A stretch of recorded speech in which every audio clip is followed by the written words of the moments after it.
Hello friends, आज हम करेंगे exercise 5.4 second sum. Find the number of digits in the square root of each of the following numbers without any calculation. वो कह रहा है कि आपने स्क्वायर रूट फाइंड करना है, ठीक है। एंड स्क्वायर रूट फाइंड करके आपने बताना है कि उसके आंसर में जो डिजिट्स आएंगे वो कितने नंबर ऑफ डिजिट्स होंगे। लेकिन कंडीशन क्या है कि आपको स्क्वायर रूट फाइंड नहीं करना। जैसे हमने फर्स्ट सम किया था इस एक्सरसाइज का, उसमें हम स्क्वायर रूट कैसे फाइंड करते थे। जैसे 4 4 8 9 है, तो हम ऐसे पेयर बना के और प्रॉपर स्टेप बाय स्टेप करते थे, मतलब उस मेथड को फॉलो करते थे, लॉन्ग डिवीजन मेथड को, और सॉल्व करते थे। लेकिन यहाँ पे ऐसे नहीं करना। आपने यहाँ पे क्या करना है, आपने विदाउट एनी कैलकुलेशन बताना है कि जो नीचे नंबर दिए गए हैं, अगर इनका स्क्वायर रूट फाइंड करो तो इसके जो आंसर आएगा उसमें नंबर ऑफ डिजिट्स कितने आएंगे, दैट मीन्स के स्क्वायर रूट में कितने नंबर ऑफ डिजिट्स आएंगे। फर्स्ट सम है, जैसे मेरे पास 64, मैंने यहाँ पे लिखा 64, ठीक है। नाउ हमें पता है कि यहाँ कितने नंबर ऑफ डिजिट्स हैं जिसका हमने स्क्वायर रूट फाइंड करना है, 2 1 2। That means 64 contains 2 digit which is even, ठीक है, जो कि इवन है। That means number of digits in the square root क्या आएगा, n बाय 2। एक चीज याद रखनी है कि जब अगर आपके जिस नंबर का आपने स्क्वायर रूट फाइंड करना है, अगर वो इवन है तो उसका फॉर्मूला क्या है, n बाय 2। हेयर n क्या है, n है कि मेरे पास जिस नंबर का मैंने स्क्वायर रूट फाइंड करना है उसके नंबर ऑफ डिजिट्स कितने हैं, 2 है। दैट मीन्स n मेरा क्या है, 2 अपॉन 1। इस 2 सॉरी, इसको डिवाइड करोगे आंसर क्या आ गया, 1। दैट मीन्स जब मैं स्क्वायर रूट फाइंड करूंगी 64 का, उसका जो आंसर आएगा, दैट मीन्स जो उसका स्क्वायर रूट आएगा उसमें कितने नंबर ऑफ डिजिट्स आएंगे, ओनली 1 आएगा, ठीक है। Now move to the second part. इसमें क्या है, इसमें लिखा है सेकंड में 144। 144 का मतलब, अब इसमें भी आपने देखना है कि कितने नंबर ऑफ डिजिट्स का इसका आंसर आता है। देखो, अगर देखा जाए तो इसमें 144 में कितने डिजिट्स हैं, 1 2 3, दैट मीन्स ऑड है, ठीक है। तो यहाँ पे आप लिखोगे हेयर, इतना एक्सप्लेन करने की जरूरत नहीं है वैसे, लेकिन मैं आपको दो सम ऐसे कराऊंगी, बाकी जो है वो एक ट्रिक है कि जितने पेयर बनेंगे उसके अकॉर्डिंग आंसर आएगा, आप वैसे भी कर सकते हो। तो हेयर हमारे पास नंबर क्या है, 144। यहाँ पे लिखोगे 144। अब 144 है तो इसमें नंबर ऑफ डिजिट्स मेरे कितने हैं, 3। तो यहाँ पे लिखोगे कंटेन्स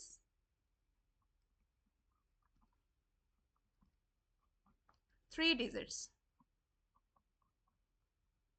3 डिजिट्स,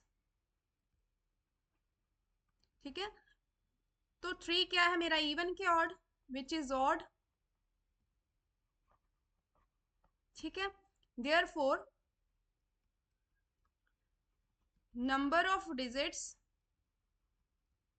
जो इसके स्क्वायर रूट में नंबर ऑफ डिजिट्स आएंगे वो कितने आएंगे, number of digits in square root of, किसका स्क्वायर रूट निकालने पे आएंगे, 144 का स्क्वायर रूट इक्वल टू, वो क्या आएगा, n+1, ठीक है। जब ऑड है आपके, जिस नंबर का आपने स्क्वायर रूट फाइंड करना है, अगर उसके डिजिट्स ऑड है तो आपके पास फॉर्मूला है n+1 अपॉन 2। अब n क्या है, जितने मेरे नंबर ऑफ डिजिट्स हैं वो कितने हैं, 3। 3+1 upon 2, we get 4 upon 2। Cutting करो, दैट मीन्स 2। दैट मीन जब मैं 144 का स्क्वायर रूट निकालूंगी उसमें जो आंसर आएगा उसमें कितने नंबर ऑफ डिजिट्स होंगे, 2 होंगे। समझ आ गई। अब ये तो था आपकी बुक में जो एक्सप्लेन किया हुआ है, जैसे फॉर्मूलेस दिए हुए हैं कि अगर इवन है तो n/2 आएगा, ऑड है तो ये आएगा, ये आपकी बुक का फॉर्मूलेस है। लेकिन अगर आपको एक ट्रिक पता चल जाए तो आप वैसे ही कर सकते हो, जैसे आपने पेयर्स बना के सम किए थे ना स्टार्टिंग में, आप वैसे कर सकते हो। आप इतना आपको लिखने की जरूरत नहीं है, ये बस मैंने एक बार एक्सप्लेन कर दिया है क्योंकि आपकी बुक में ये फॉर्मूलेस दिए हुए हैं, जिसका मतलब आपको पता होना चाहिए कि क्या मतलब है इनका n/2 और n+1 का। अगर आपके जिस नंबर का स्क्वायर रूट फाइंड करना है, अगर वो नंबर ऑफ डिजिट्स इवन है तो n/2 फॉर्मूला अप्लाई करो, कटिंग करोगे, जो आंसर आएगा उतने उस नंबर के स्क्वायर रूट में डिजिट्स आ जाएंगे। अगर ऑड है तो n+1 फॉर्मूला अप्लाई करो, और जो आंसर आता है दैट मीन्स जब उस नंबर का स्क्वायर रूट फाइंड करोगे तो उसमें उतने नंबर ऑफ डिजिट्स का आंसर आएगा। नाउ अब जैसे ये सम है, ट्रिक क्या है कि आपको इतना कुछ लिखने की जरूरत नहीं है, बट फिर भी जैसे मान लो यहाँ लिखा है 4489। अब जब हम पेयर बनाते हैं, स्क्वायर रूट फाइंड करते हैं, तो क्या करते हैं, पेयर बनाते हैं। तो यहाँ पे हम पेयर बनाना स्टार्ट करेंगे। यहाँ पे देखो पेयर बनाऊंगी मैं, 89 का एक पेयर हो गया, 44 का एक पेयर हो गया। दैट मीन जितने मेरे पेयर होते हैं, जब मैं स्क्वायर रूट निकालूंगी जिस नंबर का, उस नंबर में जितने मेरे पेयर्स बनेंगे मेरा आंसर भी उतने डिजिट्स का ही आएगा। दैट मीन्स यहाँ पे जो मेरा आंसर है वो कितने डिजिट्स का आएगा, 2 डिजिट्स। दैट मीन्स 4489 का जब मैं स्क्वायर रूट निकालूंगी उसमें जो उसका आंसर आएगा वो कितने डिजिट्स का आएगा, 2 डिजिट्स का आएगा। यहाँ पे देखो अगर इसका मैं पेयर बनाऊं, 25 का एक पेयर हो गया, 72 का एक, ये सिंगल बच गया, लेकिन आपने इसको एज ए पेयर कंसीडर करना है।